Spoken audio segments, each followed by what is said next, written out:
Mathematics rooted in broad humanistic learning. Is math cold and the humanities warm? This sounds convincing, but it also makes us wonder if this is really the case. The rhythm of a song we love, the cadence of a single line of poetry, the balance of a building.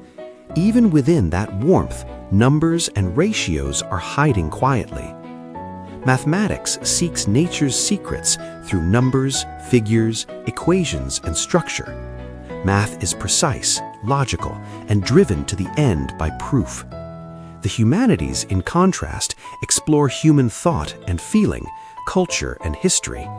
It is less about closing with one answer and more about keeping meaning open to many readings.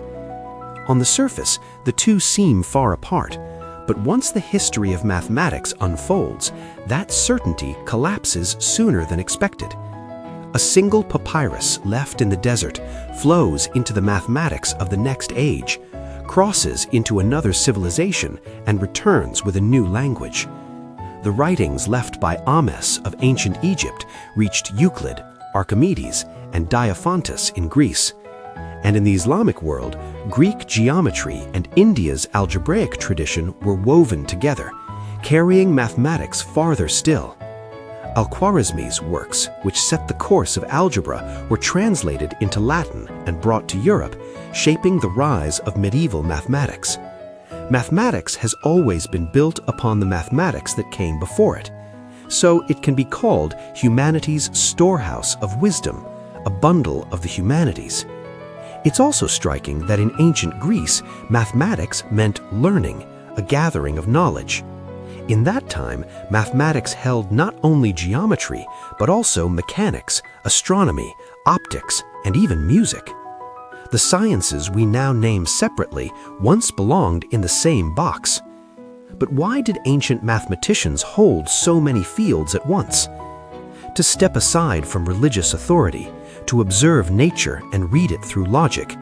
In those days, this was a rare task, reserved for only a few. Nor had science matured enough to divide into disciplines as it has today. At times, mathematics was oppressed by religion.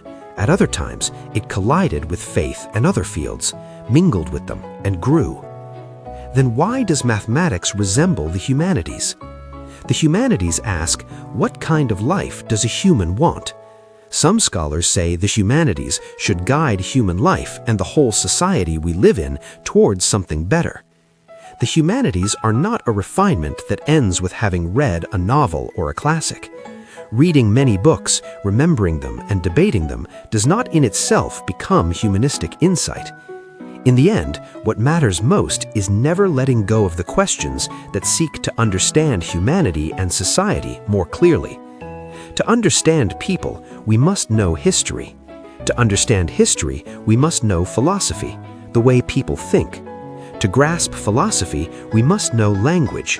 We must also understand literature and art, where human life is fully distilled. Surprisingly, this process closely mirrors the way we study mathematics.